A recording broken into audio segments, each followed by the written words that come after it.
Hey everyone, Minutia Minute here, coming at you guys with another episode of Movie Rewind at last. Thank you for your patience, for those of you guys who have been waiting. In the spirit of Halloween, I like to dig into horror movies. I think, like a lot of movie fans, I'm a big horror movie fan, and what better way to spend the months of September, October digging through series of horror movies.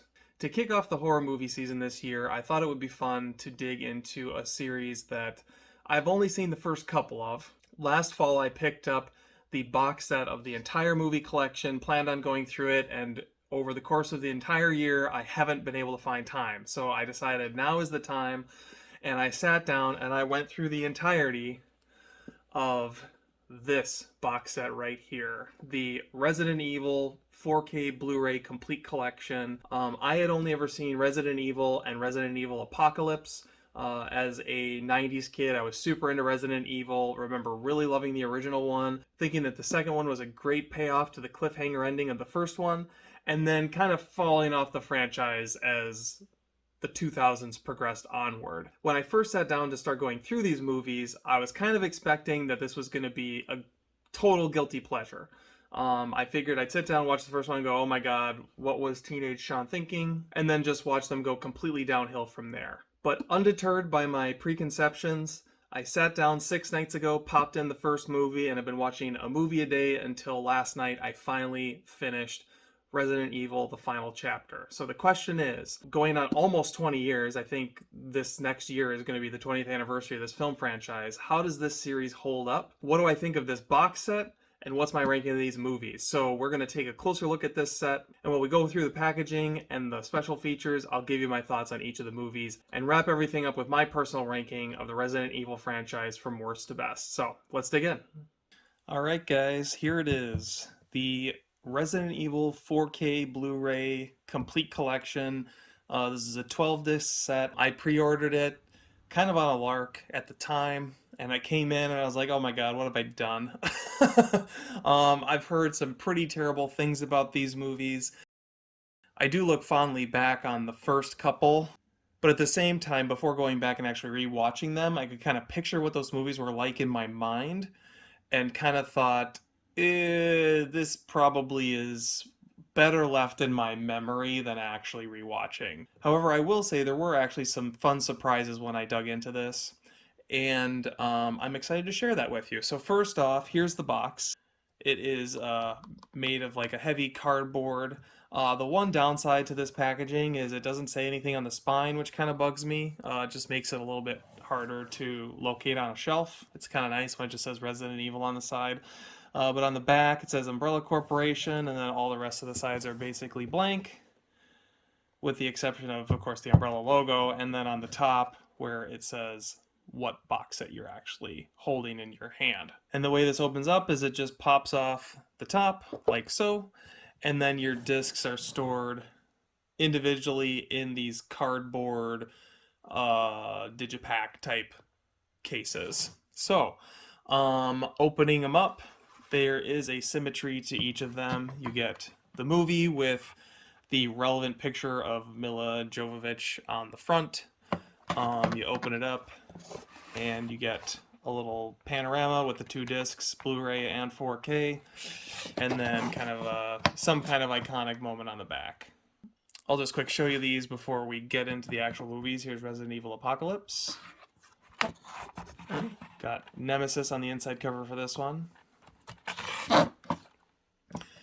And the moment Mila jumped the shark, which is about 15 minutes into the second movie, ironically. Only four and a half more movies to go after that shark jumping moment. Resident Evil Extinction. This is like Resident Evil Mad Max, basically. Open it up. You got Mila Jovovich, and then there's a dog behind the sleeves here. I'm not going to bother showing it. Sorry if you guys want to see that, but it's nothing too exciting. Then you've got Vegas Zombies. This was kind of interesting just because I recently watched Army of the Dead when that came out, and seeing Vegas Zombies in Extinction reminded me of that movie a little bit. We got Resident Evil Afterlife, which is basically Resident Evil The Matrix. Open it up. got Mila Jovovich again on the inside, 2 discs. Nice symmetry and packaging, I suppose, although it's a little plain, and the fact that these are just like cardboard sleeves isn't really my favorite, but it's fine. Penultimate film in the franchise, Resident Evil Retribution. Mila Jovovich wearing her iconic toilet paper outfit that she seems to wear in, gosh, probably about half of these movies at some point. Then you've got the Viper chopper things, whatever they are. And then I can honestly say last, but certainly not least, is Resident Evil The Final Chapter, which just came out only a couple of years ago, 2017. So relatively recent, actually. Big send-off for the franchise. And then on the back, you've got the dragon thing from the beginning. I say this, I love the Resident Evil games. I know this is out of the games. I don't know all the terminology or lingo or anything like that. Like, it's just been too long since I've played them, and I'm certainly like the last one I think I played and completed was Resident Evil 4. So, for those of you guys who are Resident Evil fans already, sorry, I'm really going to be coming at this from the perspective of the movies. Although this has inspired me to go back and play some old Resident Evil games. So, depending on how deep I get into that, who knows, maybe I'll share my thoughts on that too. Anyway, and then finally, the last thing we have in the case is a booklet that goes through each of the movies. I I hesitate to say it goes through like what it has for special features because it doesn't really say specifically. It just says things like 14 featurettes, but it doesn't say like what those actual featurettes are. So this pamphlet is useful in jogging your memory if you're kind of already familiar with what's on the disc, but in terms of being a practical guide to the contents of each of the discs that are in here, it kind of leaves, again, just is a little bit underbaked, leaves something to be desired for sure. And then Umbrella Corporation on the back. So all in all, this is a pretty decent little box set. If you like symmetry, these cases will certainly look nice on a shelf. The box itself looks very nice on a shelf, especially if you can put it on display.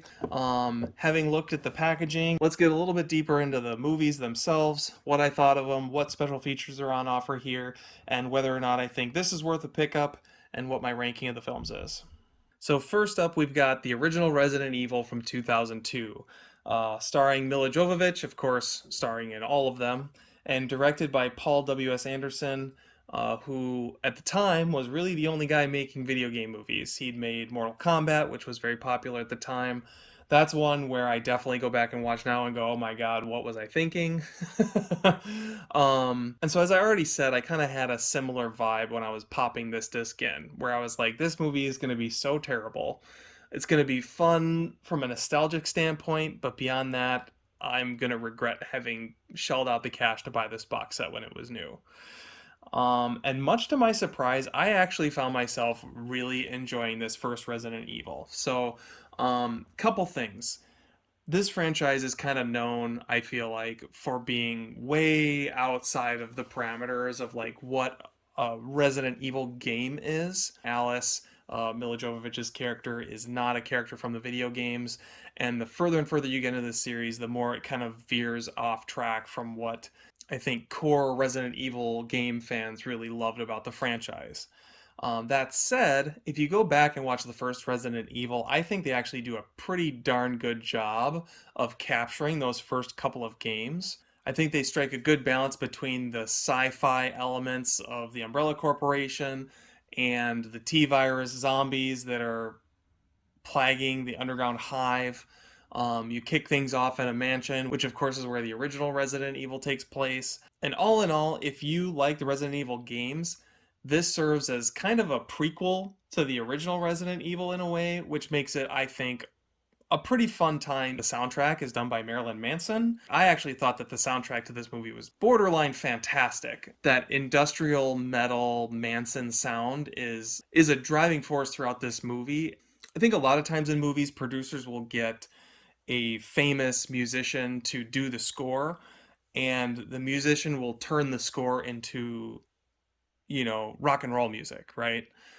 It feels a lot in this like it truly is a score. Like in the same way that like Tron Legacy, like when Daft Punk came in and did the score for that soundtrack, it sounds like a soundtrack that was done by Daft Punk. It doesn't sound like Daft Punk music necessarily that has been retrofitted onto a soundtrack. That definitely did a lot to carry the movie. But you can't make it on soundtrack alone. I thought Mila Jovovich was particularly good in this role as someone who's just kind of like doesn't really know what's going on and is slowly discovering that she sort of has special powers, but she doesn't entirely know why. But that sort of fifth element, you know, fish out of water kind of character that she was good at playing at the time is definitely on display here. And then the last thing that I would call out that really surprised me about this movie was just how memorable a lot of the scenes and set pieces in the movie actually were. I found myself remembering a lot of details kind of as it was going along.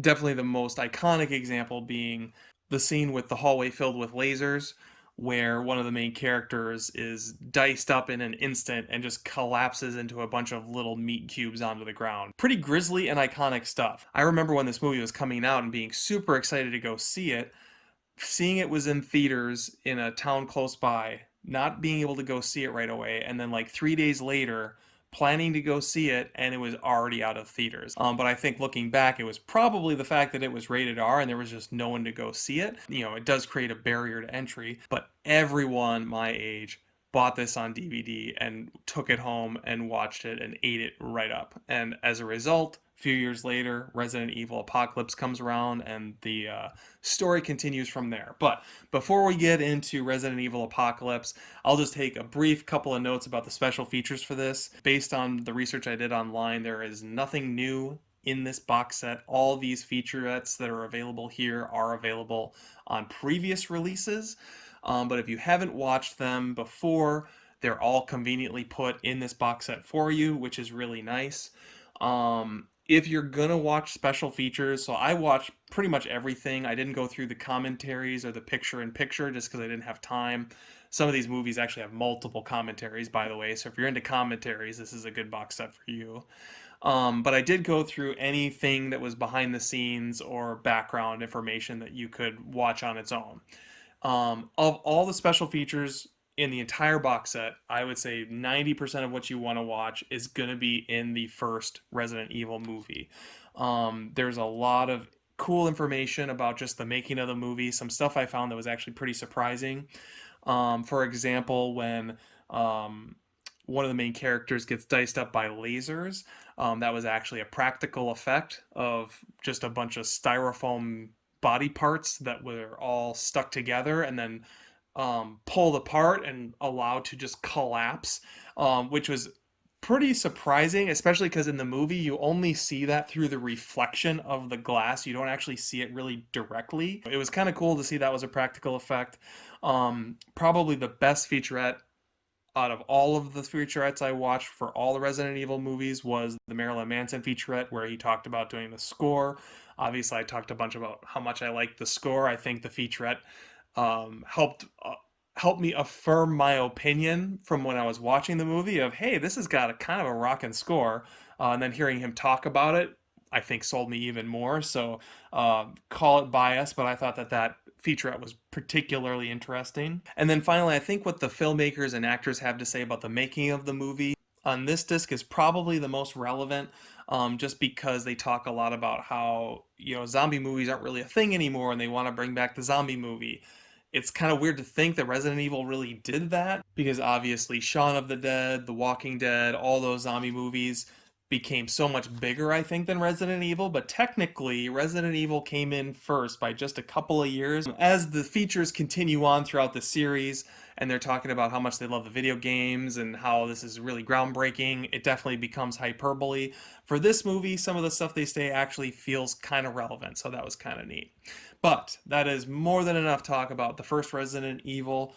How does the sequel Resident Evil Apocalypse hold up? So as I said, Resident Evil actually has a surprising amount of iconic stuff in it. One of the most iconic things in that movie is the ending, when Alice comes out of sedation, pulls all of the medical doodads out of her arms and out of her head. She limps out of the medical facility and is out by the police station and sees that there's just devastation everywhere. She grabs a shotgun, loads it, camera pans out, and the war is about to begin against the zombie horde. I have to say, if you're my age, that was one of the coolest cliffhangers to ever happen in cinema. Like, it just got you so pumped up for Resident Evil Apocalypse. So, when Apocalypse came out, I was just starting college, and it was one of the first movies I went to with a bunch of new college friends in a new town. We were all getting to know each other, and we were all excited to go see Apocalypse. And I remember thinking that this movie kicked the crap out of the first movie. So after being pleasantly surprised by the first Resident Evil, I was really excited to pop in Apocalypse. And I have to say that this is one of the worst movies that you can possibly watch. I hate to say it. Now, in the movie's defense, there is a lot of cool practical stunt work that happens in this. Probably the best moment of the movie is when Mila Jovovich is running down the side of a building and the camera is placed like she's level and she's just running down the street, and then it slowly turns around and you realize she's running down the side of a building. It's all done practically, and it's a spectacular stunt. It looks fantastic. The problem is it falls victim to the mid 2000s. Let's put as many cuts in every single sequence as we possibly can. In one of the special features, I don't know if it was even for this movie, Paul W.S. Anderson talks about how you can create action and excitement through editing. And it is so not true. Like, the most exciting stuff is stuff that you can actually see what's going on. And in this movie, they spent all this time doing stunt work. And you can see it in the special features, and yet you probably get 20% of the work they put into it because you just can't even tell what's going on half the time. Even though a lot of it's done practically, you're getting a practical effect of a situation that's so absurd that you can't help but just start laughing. A big entrance to Mila Jovovich in this is she rides through a stained glass window on the second story of a church. And immediately your brain goes, where was she driving that she went through the second floor window of this church? Then she drives her motorcycle into a liquor that's like attacking Jill Valentine and a bunch of other characters. And it causes the motorcycle and the liquor to go flying into the air, and she shoots it with her shotguns or whatever, and it just blows up into a million pieces. While it was funny, a part of me was really disappointed because the first Resident Evil, I felt like, did actually hold up pretty well, and I knew that all the enjoyment I was going to get out of Apocalypse kind of from that point forward was going to be very much camp humor. The other thing that this movie does that could almost be a trademark of the entire franchise, but wasn't really true in the first one necessarily, is that this is a direct ripoff of a specific movie. So this is basically Escape from New York with zombies. I talked a little bit in the intro. The next movie is Mad Max with zombies, and the movie after that is The Matrix with zombies. And then we're so far in the weeds, the last couple movies, I don't really know if they're based on anything super specific because they're so neck deep in their own lore about Mila Jovovich's character and Umbrella Corporation that you almost can't base it on anything anymore at that point.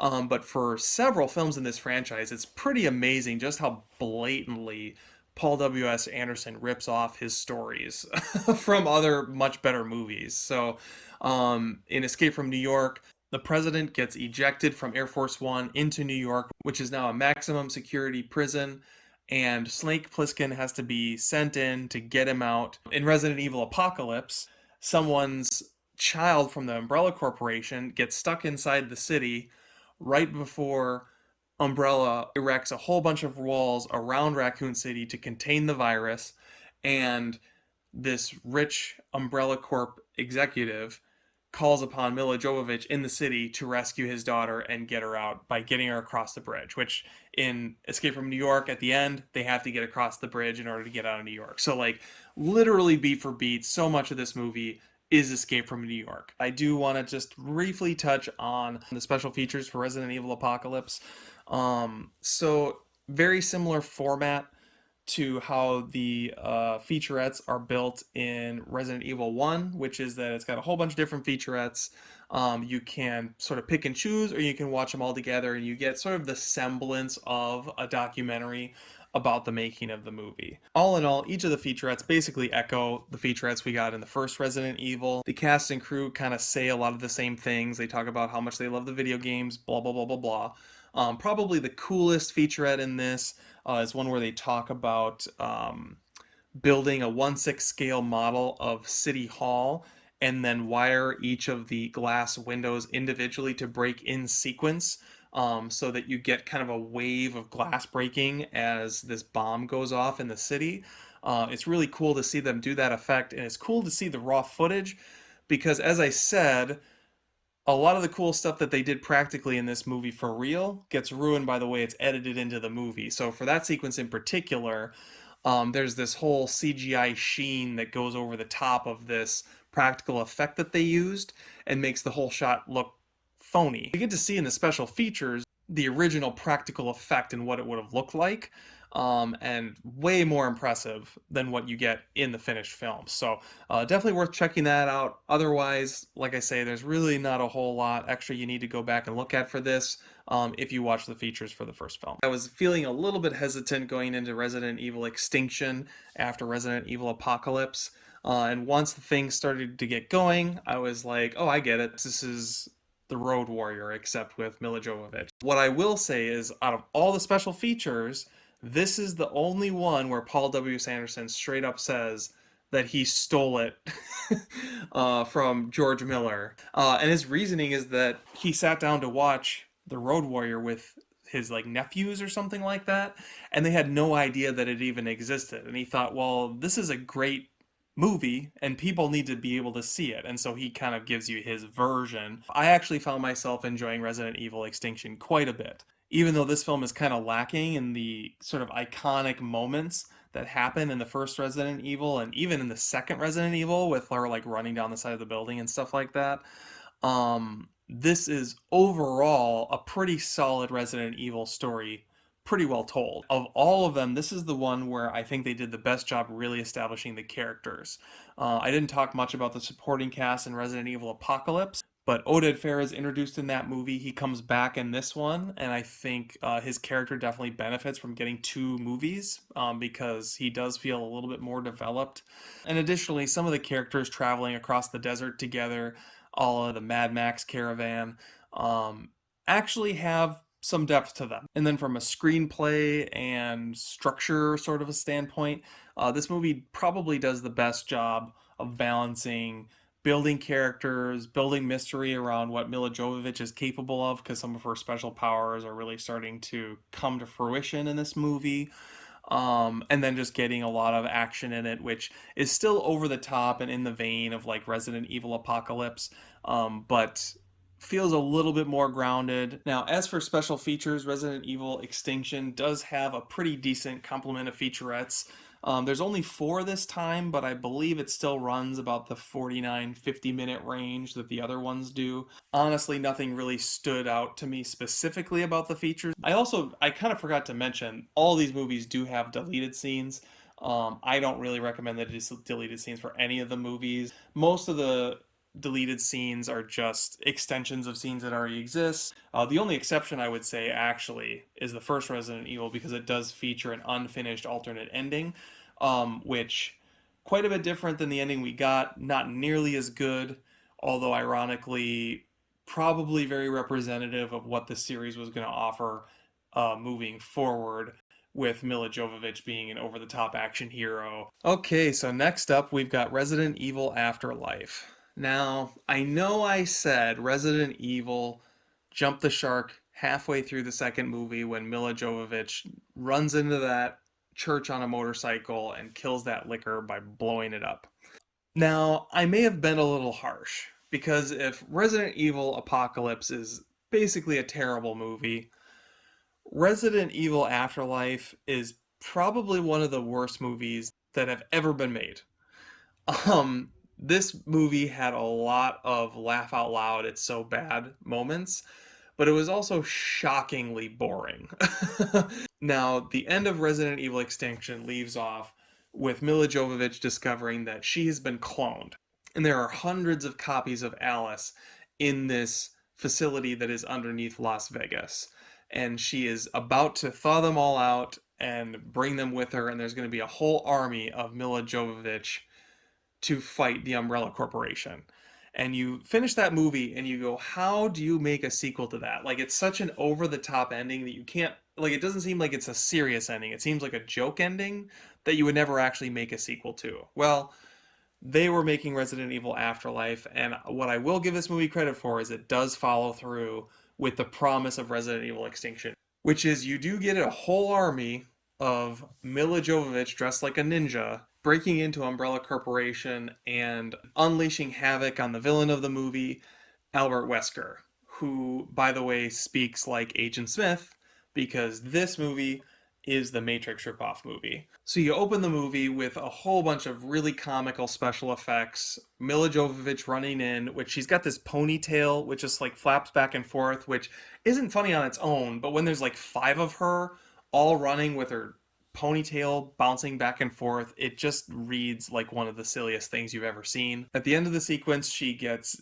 disinfected with the T virus by Albert Wesker, and she's rendered mortal again. So you would think the rest of the movie she's going to be a bit more grounded, and that certainly is the conceit, although she's pretty much exactly the same in every way and does a whole bunch of ridiculous stuff. Like, she doesn't have psionic powers anymore, but she does still have these, over the top jujitsu moves that are clearly like Hong Kong wirework Matrix inspired moves. The one thing I will say in favor of Resident Evil Afterlife is that gone are the unnecessary cuts, constant cuts from moment to moment during action sequences.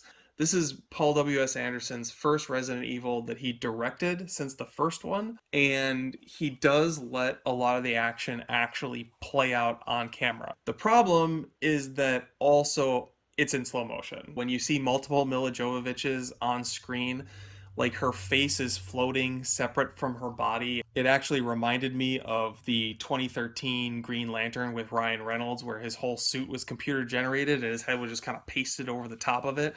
Literally that level of quality for the effects in this. So it's very effects heavy, but the effects are very low quality. And the fact that you're going to put that in bullet time really just puts the nail in the coffin. But if you do make it to the end, you get to see Albert Wesker do his best Agent Smith impression, do a bunch of bullet time dodging, and then ultimately get defeated just in time for Umbrella Corporation to attack the boat that they're on, and we are left with yet another cliffhanger. But before we get there, I do have to talk about the special features.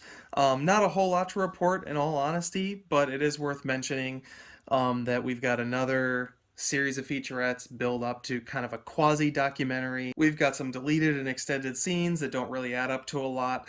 This is the first film that offers outtakes, which is kind of nice if you're into that kind of thing, although I thought that the outtake compilation on this one was particularly cringy. Outtakes are so hit or miss for me. They just have to be edited in the right way and have the right music set to them for me to kind of get a chuckle out of them. One important note about this box set is that this does not offer the 3D version of the film, so they talk a ton in the extras about how this was filmed for 3D, in 3D, utilizing the same camera techniques that were used to make Avatar in 2008-ish, 2009, whenever that came out. So that certainly is a big selling point for this movie. So maybe I would have a slightly different opinion of it if I watched it in 3D, but that isn't on offer in this set.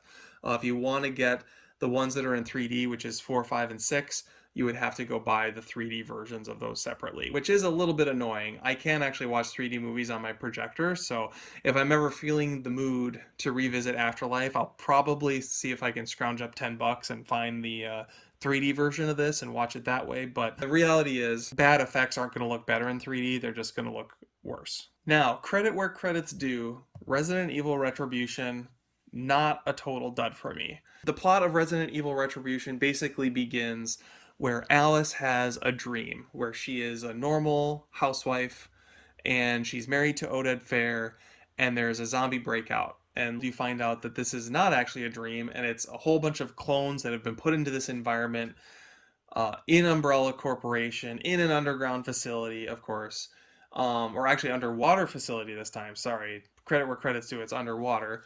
All to better understand the virus. Now, I don't know in what universe that this is going to help Umbrella Corporation understand the T virus better. It's really just an excuse to bring back Michelle Rodriguez, Oded Fair, and all these other characters that were killed off, but fan favorites of the franchise. After getting through that 15 or 20-minute sequence, Mila Jovovich wakes up. She's in a detention facility, and she basically spends the entire movie escaping it. Once again, this film is shot for 3D. There are long takes of the action sequences, probably some of the best filmed action in this. What this movie has over Resident Evil Afterlife is that the effects in this movie actually pretty much hold up. Now, I will say in this one, as you can see, her outfit has changed to this metal industrial quasi Hellraiser catsuit, which is a little bit cringeworthy, especially when you know that her and Paul W.S. Anderson are married.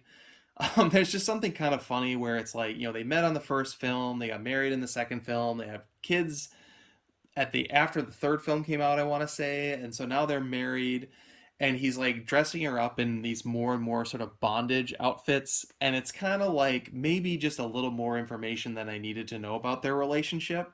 It certainly doesn't detract from the enjoyment of watching Mila Jovovich kick butt for basically 90 minutes straight. Like, this whole movie really is just a chase scene from one end of the underwater facility to the other. She escapes only to end up at the end at the White House, where she finds out that Wesker is still alive, of course, and now it's on to the final end game. So they're at the White House, they see zillions of zombies everywhere, and it's at the point now where the Umbrella Corporation needs to enlist her help because there's not much humanity left, which basically sets up the big conclusion: Resident Evil 6, the final chapter. Before we get into it, let's talk about special features. So, this has, again, deleted and extended scenes that don't really add a whole lot to the movie. Outtakes, which this outtake reel actually was a little bit better than the last one. I got at least one chuckle out of it.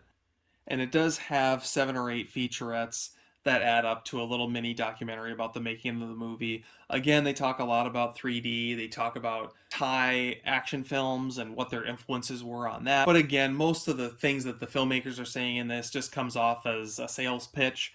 When they do something for real and it's practical, they're talking about how important it is that this was done practical, that the audience knows that it was done on film. But then in the same breath, they talk about, oh, well, this is a CGI sequence, and man, it was so impressive just to see what our awesome computers can do, and isn't CGI amazing, and doesn't it just blow your mind? And they're going to tell you why it is the best, most amazing thing that ever has been done on cinema before, when really they're just talking about Resident Evil 5. So, it rings pretty hollow. This is kind of your last chance to enjoy a good, healthy bonus feature package, because the next film is definitely lacking in that department compared to the rest of them. So, as I said when I was unboxing this mammoth box set, Resident Evil the Final Chapter, actually not that old of a movie. This came out in 2017. The series started off in 2002 and ran pretty steadily through Resident Evil Retribution, which came out, I want to say, 2012. And then we had a 5-year wait to finally get Mila Jovovich's swan song as Alice. I'm going to get the bad news out of the way first, which is the choppy editing is back. This movie is also in 3D. I can't imagine trying to watch this one in 3D. I don't think the 3D version was ever released on home video in the United States. I'm not positive about that, but I have seen like Hong Kong and overseas releases of the 3D version of this. If you're a completionist and you feel like you need to have it, go get it. But like, you are not missing anything by not having the 3D version in this, because I cannot imagine trying to watch this in 3D. The cuts are just nonstop, which I have to say is a real bummer, because overall, this as a conclusion to the whole Resident Evil franchise, actually, from a script perspective, was surprisingly satisfying. This one definitely goes for a medieval feel. There's a point early in the movie when Mila Jovovich escapes the clutches of Umbrella. The movie opens, by the way, it's important to note, the movie opens after the cliffhanger, where they reference the cliffhanger from the last movie, only to let you know that their team up at the end of the last movie was really all just a ruse, and she escaped, and Umbrella actually isn't planning on working with her, which was a little bit annoying, but it was fine because what they set up in this worked well on its own. But there's a point early in the movie where Mila Jovovich escapes Umbrella and she holds up in this high rise building that's basically completely gutted in the middle, and it becomes like this defensive tower. And there's all these people holed up in the tower, and they're dropping gasoline and oil on all these zombies that are coming into the building. And it has this sort of last stand medieval quality to it that was pretty cool. Again, cool in concept because it was really hard to actually follow what was happening, but definitely cool in concept. The other thing that happens in this movie is you do find out a pretty crazy twist, which I'm not going to spoil here. I probably haven't explained enough about the fine details of what happened throughout the course of 1 through 5 to fully do the twist justice anyway.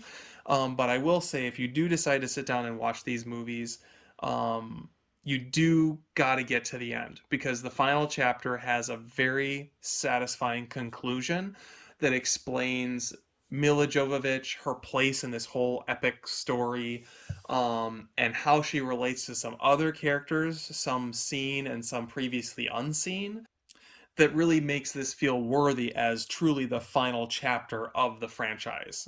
Really, really fitting ending, and one that actually left the series off on a high note. Despite some of the directorial mishaps of this film, the special effects look good. If you can get over the jumpy editing and just kind of enjoy the story that they're telling, it kind of worked for me. As far as special features, however, as I said in Resident Evil Retribution, this one is definitely lacking. It has 3 featurettes. This would have been a great opportunity to really do a retrospective and talk about, you know, how the series really started, how they got to this final chapter, and like kind of celebrate what at the time would have been 15 years of Resident Evil movies. But instead, it's really, referencing older movies, really just in the context of promoting the new one and how cool the new one's going to be, as opposed to really going back and honoring what came before, and just sharing some sentimentality around this whole franchise and the fact that it's coming to an end. I do have to admit, like, after watching this, by the time I got to the end, I was kind of sad. You sit down, you watch one of these at night. Some of them are good, some of them are bad. Some of them you've seen, some of them you haven't. But you get to the end, and even when the series is up and down, it's kind of sad to know, you know what? There's not another one of these for me to pop into the player tomorrow and see what Mila Jovovich is up to. I was almost sad enough to check out Monster Hunter, which is, of course, her and Paul W.S. Anderson's next video game opus. Notice I used the word almost. Okay, so we just went through a whole stack of Resident Evil movies. So all that's left now really is to tell you guys my ranking. Uh, which is the best one? Which is the worst one? I'm guessing you'll probably have an idea based on what I've said about them so far. Um, but that said, like, I'm just gonna preface this by saying, like, if you're gonna watch the Resident Evil movies, just watch them all. Like, it's worth it. Sit down, watch all 6 of them. I would say just watch 1 through 3, because even though 3 leaves off on a cliffhanger, like, I hadn't seen, I mean, like I said, I had seen parts of 3, but I never saw 4, 5, or 6 until this viewing that I just did this week. And I didn't feel like I needed to somehow, just because that ending of 3 is so over the top that you just can't picture where you would go. And the answer is there is kind of nowhere to go. So you could do 1 through 3. But at the same time, from a quality perspective, 3, spoilers, is one of the better ones, and so it'll kind of leave you wondering, and you'll probably get into 4. And if you're going to go through the misery of watching 4, I would definitely say watch 5 and 6. Get the whole story, get to the end, find out what the big payoff is. It is kind of worth it, at least in my opinion. So all of that out of the way, how would I rank the Resident Evil movies? Well, first up, easily worst film of the franchise, Resident Evil Afterlife. I still enjoyed it. I still enjoyed watching it, but to be fair, it's really just for the beginning and the end. Seeing a bunch of Mila Jovoviches running around was hilarious. The end battle with Wesker was also pretty funny. His delivery as like an Agent Smith type, you can say, oh, it's like the video game, all you want. It comes off comically bad. I think his performance actually gets better because he shows up in all the movies after this, and each time he plays it a little bit better. But in this one, it seems like a guy with a high pitched voice trying to do a deep voice, and it'll just crack you up. That said, if you have any real taste in movies, this isn't a movie you're probably going to want to watch, and I wouldn't recommend it. Next up, we have Resident Evil Retribution. These middle ones were actually kind of hard to rank. They're all very samey in terms of how I felt about them. But I did put this one second to last. I was actually kind of disappointed that's where it ended up almost, because I kind of found myself enjoying this one a lot more than I expected. I think mostly because it had some entertaining action in it. It was fun seeing all the characters back. Odin Fair's character is kind of my second favorite character of everyone besides Mila Jovovich herself in these movies, so it was great seeing him around. Um, it's just the reality is this movie has almost no plot, so I really couldn't justify ranking it higher. But there are a lot of fun visual moments in this, a lot of fun action. Nothing super redeeming from a high quality standpoint, but an entertaining watch nonetheless, at least for me. Beating it out by just a little bit, and I went back and forth on this, but I did give Resident Evil Apocalypse the edge over Retribution just because of the physical stunts that are in it. Like, there are some legit cool stunts, there are some cool miniatures that get blown up, like actual practical effects, that just gives this movie the edge. I would say that Retribution has this movie for just overall action execution, which is surprising considering this is directed by Alexander Witt, who's like a second unit director. Like, he should be able to direct this movie in his sleep. But there's so much like blur effect and quick cuts that it's really hard to get into the action. And when you do, it's so completely ludicrous and silly that it just, I don't know, it doesn't quite work. But they did it for real, and so I'm giving it the edge because that's what I prefer in pretty much any movie I watch. There's a certain amount of sentimental value to this one because I do remember vividly going to see this in the theater and thinking what a great payoff it was for the cliffhanger that was the first movie. So, biggest disappointment probably of all the movies I watched, just because I was expecting more from it, but I can't let go of the nostalgia value, so it beats Retribution by just a little bit. So coming in with the bronze medal is going to be Resident Evil: The Final Chapter. Kind of a surprise for me. I did not expect much from this movie at all. Anytime you get a movie that's called The Final Chapter, it's going to be kind of eye-rolling. But this actually lived up to the title. It did a good job paying off everything the series had been building up to, which honestly was haphazard at best. Like, the series is all over the place, but somehow this actually brought it together, gave you a satisfying ending, and gave you a legitimate, in my opinion, a legitimate twist. Like, you kind of see it coming right before it happens, and then it happens, and it's like a very pleasant surprise. And then they add another twist on top of it. And for a series that, ended with a great cliffhanger, to end the final film with not a great cliffhanger, but a great twist feels right. So the fact that they actually pulled it off, I was actually surprisingly impressed with this. Better than Apocalypse, really just based on concept. This is the worst directed one, I would say, because it is just constant choppy editing and almost unwatchable from a literal standpoint. You watch it for the story, the cuts just wash over you and you say, I don't know what is happening, and then you get on to the next scene where people are talking and you kind of catch back up with the story. Like, that was literally how I watched this, so pretty strong point against it, but I really did, the twist did it. The twist is the reason this is ranked as high as it is. Sue me. So that makes the runner-up Resident Evil Extinction.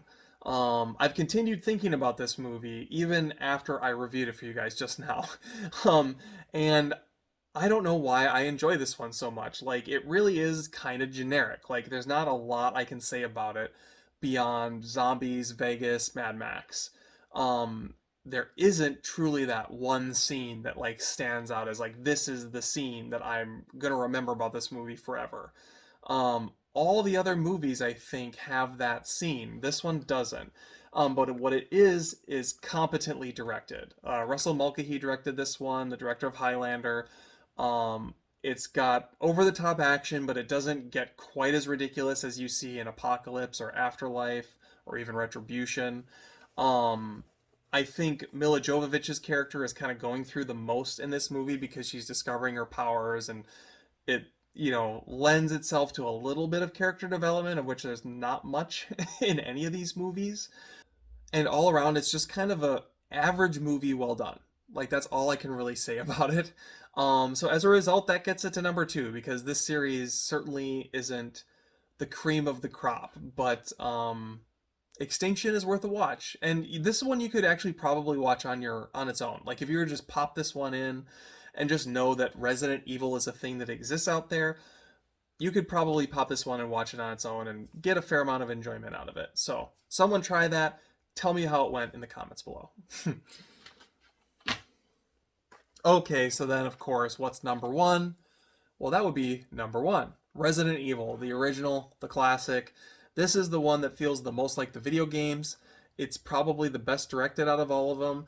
It feels very 2002 when you watch it, but that's not actually a bad thing. Like, I think that it exemplifies the qualities of film in 2002 with all of its flaws and all of its attributes. It's a great time capsule to when I was growing up.